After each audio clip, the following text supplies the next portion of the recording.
kamu tahu apa yang paling menyakitkan dari hidup?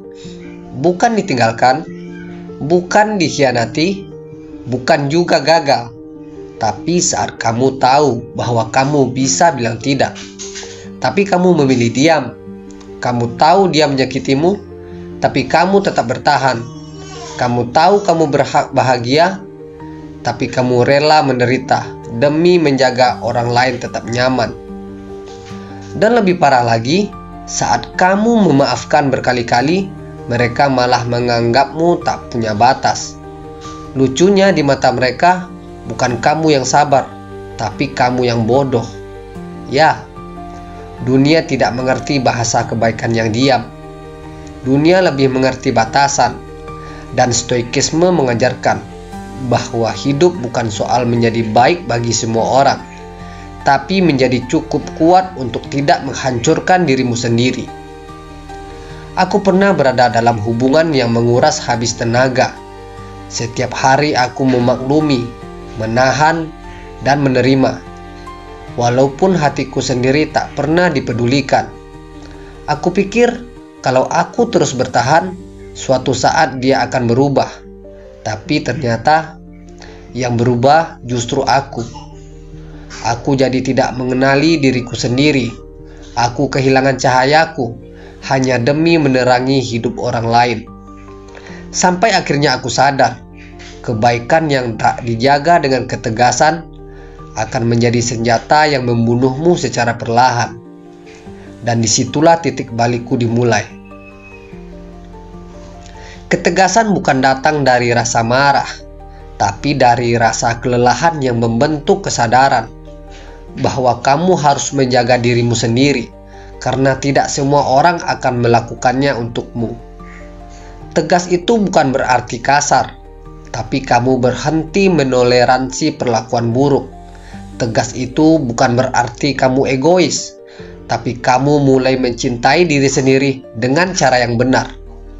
Dan tega bukan soal kamu tidak peduli, tapi karena kamu sudah terlalu lama peduli, hingga akhirnya kamu tahu tidak semua orang pantas menerima perhatianmu.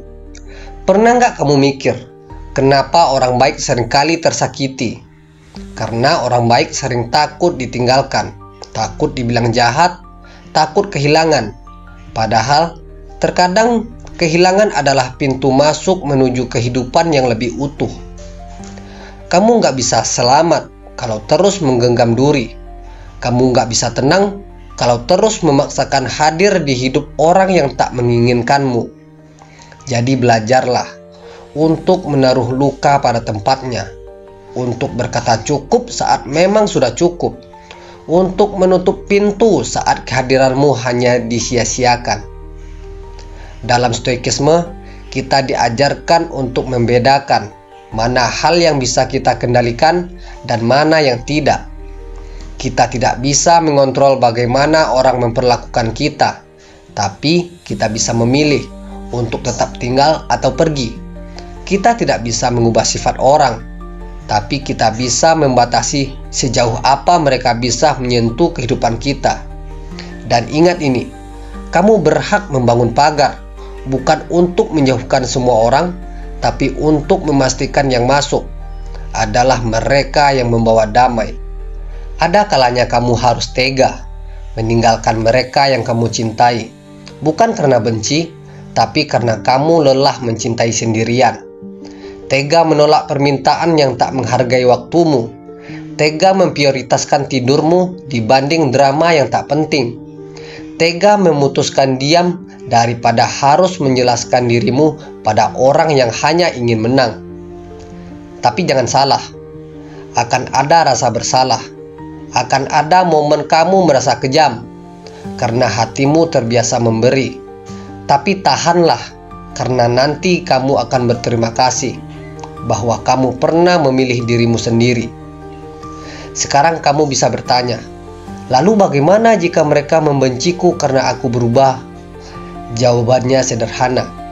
Orang yang benar-benar mencintaimu tidak akan pergi hanya karena kamu belajar menjaga dirimu sendiri. Dan jika kamu sampai di titik ini, aku ingin kamu duduk sejenak, Tarik napas dan renungkan. Berapa banyak luka yang kamu pendam hanya karena kamu tidak mau menyakiti orang lain? Berapa banyak air mata yang kamu sembunyikan hanya karena kamu ingin terlihat kuat? Berapa kali kamu pura-pura baik-baik saja padahal hatimu remuk?